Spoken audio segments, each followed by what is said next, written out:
Well, hello my friends and welcome to our last topic tonight. The last topic is going to require a lot of your attention, right? A lot of attention because this is usually a topic that constitutes a little difficult thing for some people who study and take English.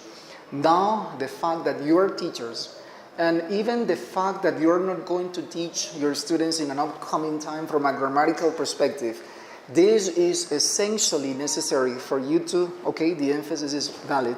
So this is very necessary, essentially, this is essential for you to master that clear knowledge on how the language and the language system functions and work. So today we're going to talk about relative terms. Relative terms. So the topic is relatives. Of course, when we talk about relatives, you guys, we have the idea that we are talking about adjective clauses and we're talking about subject clauses and noun clauses, and we talk about relative clauses. Essentially, we're going to deal with relative clauses in this topic when talking about relative terms, because those are the ones that will need relative pronouns. Relative terms, actually. Okay, relatives. Let's start from the idea that relative clauses connect two ideas we have in terms of the use of a relative term, in terms of the use of a relative word, and the compound sentence is going to emerge finally. So I'm going to begin with some examples for you to have a clear idea on it, right? So look at this. She is the lady. Sentence number one. She is the lady. And sentence number two will show some special situations, special characteristics with respect to that lady I'm referring to. Sentence number two will show this. She impressed me the other day. Right? Another one. I love her, right? Or for example, her sister works as an interpreter,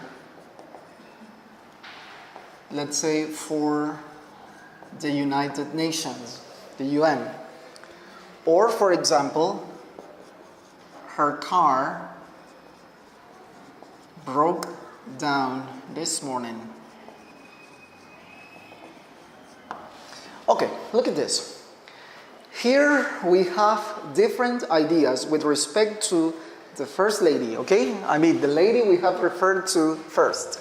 She is the lady. Let's say, for example, Jennifer. I'm going to draw Jennifer. Okay, it's not very beautiful, but that is Jennifer. Okay, right? She is the lady. And look at the second sentences. All of them refer to the lady I mentioned at the end, right? So she impressed me the other day. Or I love her. Or her sister works as an interpreter for the United Nations. Or her car broke down this morning. Look. Let's now focus our attention on the second sentences, right? Where can we find the lady in the first sentence number two? We will call this first, second, third, and fourth sentence number two. Okay? So, look at this. The lady is here. She is the lady. She impressed me the other day. We find that over here, the lady is in a position, in a section of the sentence that you already know for sure, and that is the subject. She impressed me the other day. But look at the second example. Here, the lady is not in the subject, but it is in that person that receives the action by the verb. I love her. So, in the second sentence, the lady is in the object. The object. That, one more time, that receives the information mentioned by the verb. Actually, the action. Now look at this. She is the lady. The lady is present in the third sentence too. But, look at this. It is not exactly in terms of her, I mean herself, but in terms of a reference related to her. She is present not because of the fact that she is present herself in the sentence, but something, but in this case, someone is related to her, a sister. So she is present one more time. Her sister works as an interpreter for the United Nations. And finally, the same idea is taken into account in the fourth sentence. She is present here one more time, but not herself. Actually, an item related to her, which is a car. So, her car broke down this morning. So, here we find that the lady is in the subject. Over here, it's in the object. The idea is object. And here, for example, it is possession. Over here, the idea is possession too. Her car, the car belongs to her, and the sister, in a way, belongs to her too. It is her sister, right? Okay. Now, relative terms are going to establish a connection between one idea and the same idea too, which is present in the next sentence, in order for them to constitute a compound sentence. So, now let's do this and let's use a relative term. She is the lady. Look, she is present here. It is the same person. And now let's see what we will do. That impressed me the other day.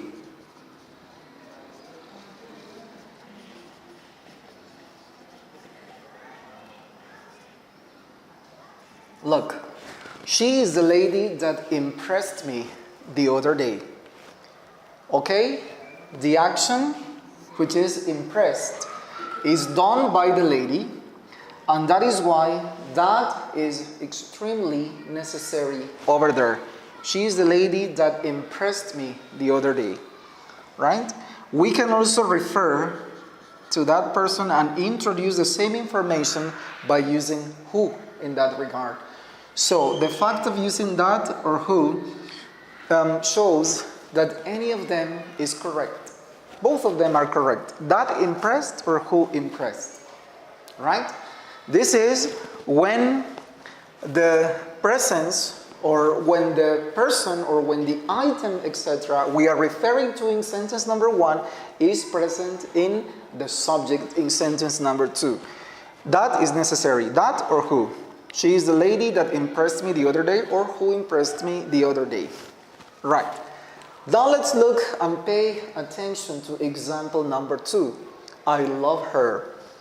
Now, in this case, we can say something like this. She is the lady. We have three possibilities. The first one is saying something like this. She is the lady who I love. She is the lady. Actually, 4 different possibilities. That I love, the same 2 that we got to know in the first example. We can also say whom I love, and that is especially when addressing and referring to objects. Or finally, nothing is extremely necessary in that regard. So it means that the sentence could be said this way. She is the lady. She is the lady I love. And that's it. So, in this particular case, we can find that the non-presence, the fact that no presence of a relative term is here, shows that it has to be done when we are talking about the item but present in the object and not in the subject. When it is in the subject, of course, and necessarily, you will have to write and express that or who. In the first example, whom is not possible because whom is not related to the use of subjects, or it doesn't refer to subjects, it refers to objects, right? That is the reason why it cannot be used here. She is the lady who I love, she is the lady that I love, she is the lady whom I love, and she is the lady I love. Actually, the four possibilities are correct, fairly correct over there, right? Okay. Remember, questions are going to be asked after watching this presentation. Questions are going to be asked and we're going to interchange ideas with respect to the topics. All the inquiries you have and everything, okay? Well, now we are going to refer to the second ones, to the last two, this number 3 and number 4, And what about when we want to refer to possession? The fact of referring to possession will require the use of another relative term in this case. The term is whose. This has an equivalent into Spanish, which is cuyo. Cuyo, cuya, cuyos, cuyas. Which indicates what? Exactly, possession. So we will say something like this. She is the lady.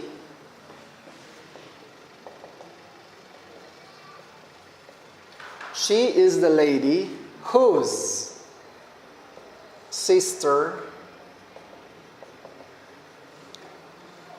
works as an interpreter for the United Nations. She is the lady whose sister works as an interpreter for the United Nations. Quiero darles en este caso la traducción en al español. Ella es la dama cuya hermana trabaja como intérprete para las Naciones Unidas. ¿Ok? Cuyo, cuya, cuyos, cuyas. Let's pay attention to the fact that when saying cuyo, cuyas, cuyos, cuyas in Spanish, we need 4 different relative terms because from one structure to another one there is a difference determined by 2 main factors, gender and number. In English, we don't have that, and that is wonderful. The fact of using whose all the time facilitates the usage of the language, and that is accomplished to many other factors. We will reflect on another encounter, or actually in some other encounters in an upcoming time in the future on that regard. Okay, with respect to that, she is the lady whose sister works as an interpreter for the United Nations. And the last one, the one that indicates possession to, it is shown and done, carried out, in the same way. She is a lady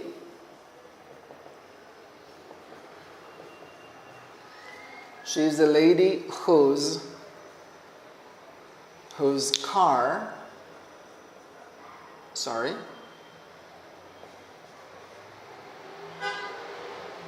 broke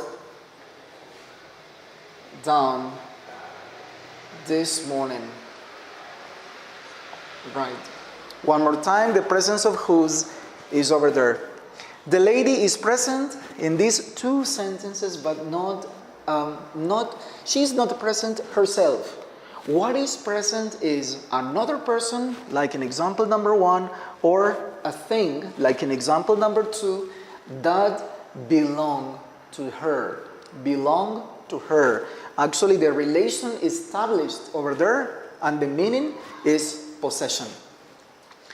Okay, now this is when the thing and whatever the position of the item to is a person.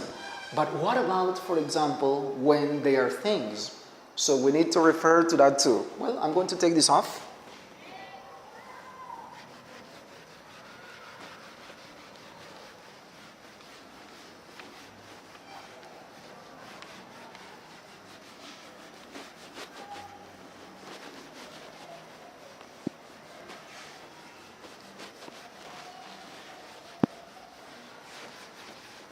Okay.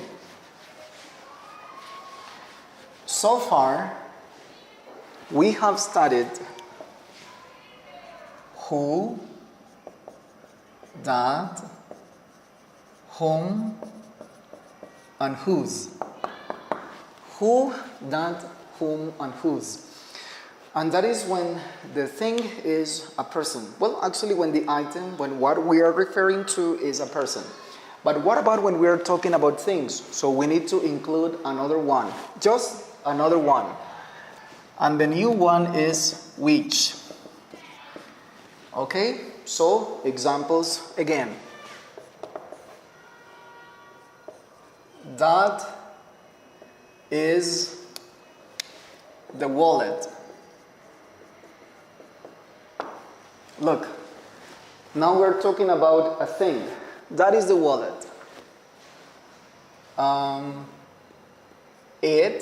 I'm going to refer to that item with the same color too. It was on the table this morning. Right? This is sentence number 1, and this is sentence number 2. Okay. That is the wallet. It was on the table this morning. Well, other second examples will emerge, as we saw that in the first situation when we were talking about people.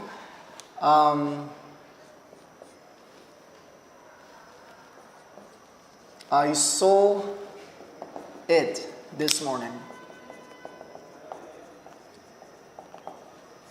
Now look, the wallet is present in the subject in the second sentence, but now it is present in the object in this sentence, as we saw in the first situation when we were talking about people.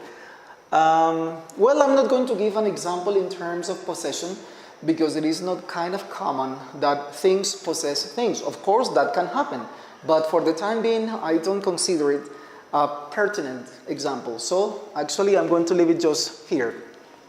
Then we will carry out the corresponding transformations for them to become a compound sentence. We can say, that is the wallet. Now, look at this. That was on the table this morning. That is the wallet that was on the table this morning. That. One more time, we have this connector term, this relative term, that links the two ideas, right? Remember, to be is not exactly an action, but what was the wallet. So this is connected in terms of that, and that in that case is extremely necessary. Another possibility, and that is kind of different with respect to the first situation I explained. Who is not possible over there. This is only for people. What is necessary over here too is which, or what is possible. It is this or this. So this is the wallet which was on the table this morning. So this is a relative term in this case, right? And when it is in the object, we will say that is the wallet. Now we will have three possibilities over here. That I saw. Or we can also say which I saw.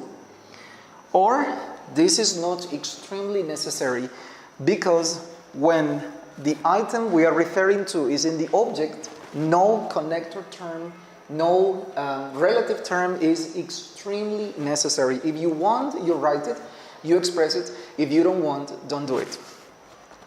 That is a wallet I saw. That is a wallet that I saw. That is a wallet which I saw. Okay? Right. Well, this is related to things and related to people. Today we're going to study two more relative terms, and that is going to constitute the end of our session tonight. I'm going to take this off.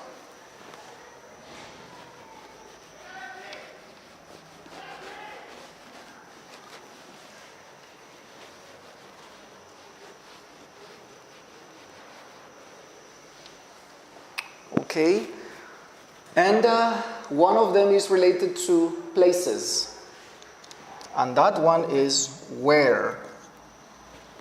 Okay, look at this. I'm going to change the structure in a little time. That is the park,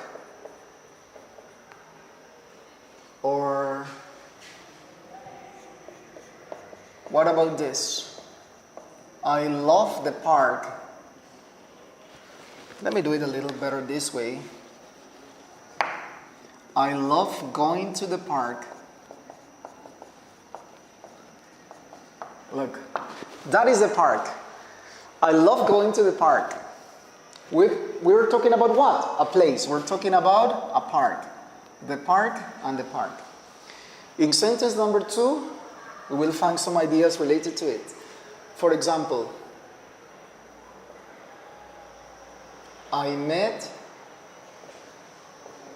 the person who is my wife in that park.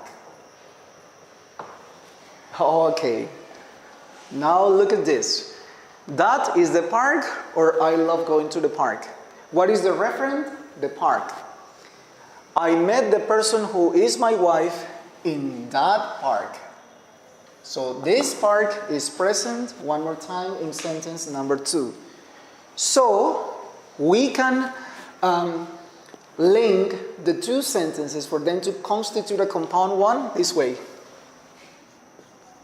That is the park where I met the person who is my wife nowadays. Oh, very good, right? Let's see what we have over here in Spanish. Ese es el parque donde conocí a la persona que es mi esposa hoy día.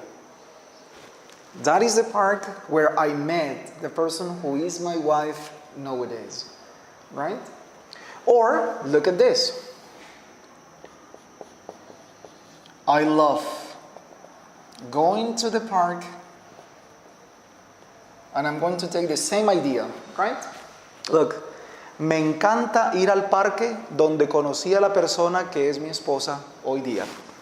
I love going to the park where I met the person who is my wife nowadays. So this is a relative term in order for you to link two ideas, and the conception that is seen there is place. The idea that they express is place. Right. So this is where. Remember, make your comments, your questions, and we're going to actually you're going to actually make your contributions in the encounter we'll have. And finally, today we're going to study another one in terms of time. Time is usually expressed in terms of when. Okay, so I'm going to give the example here. That is a day. Let's give a more specific example, okay? Thanksgiving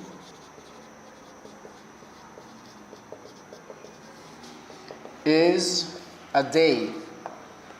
Okay, it is related to time. People celebrate the harvest that day. Right. Thanksgiving is a day. People celebrate the harvest that day.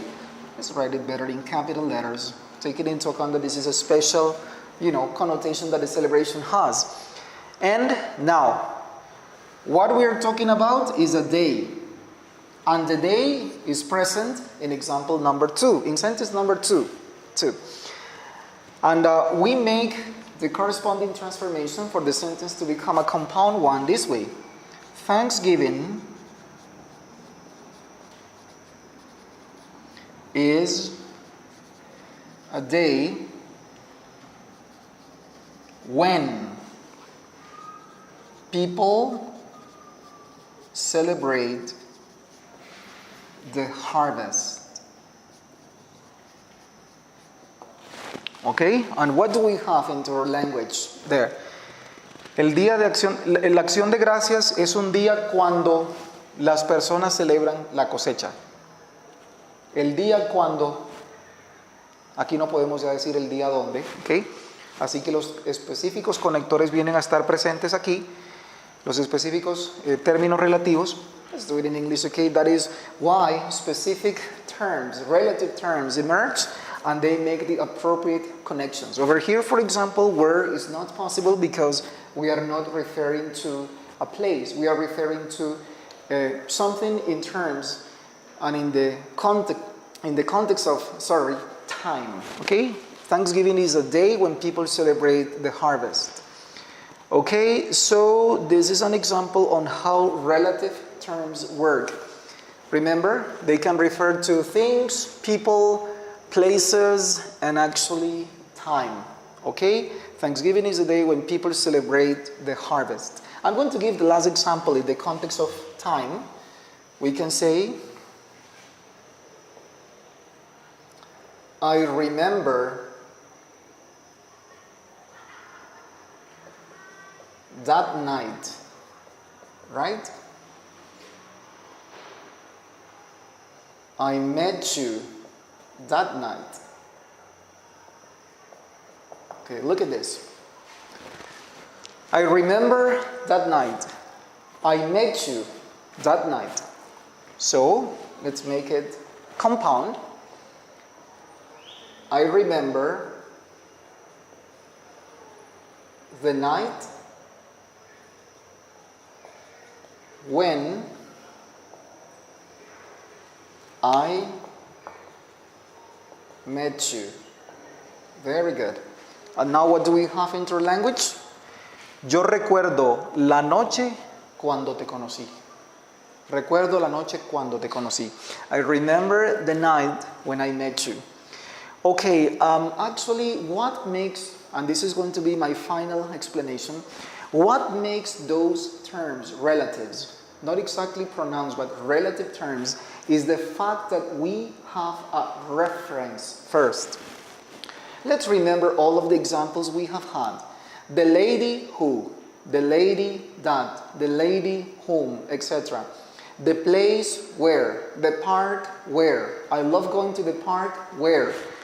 I remember the night when, and Thanksgiving is a day when. So all of them have a corresponding term which is preceding.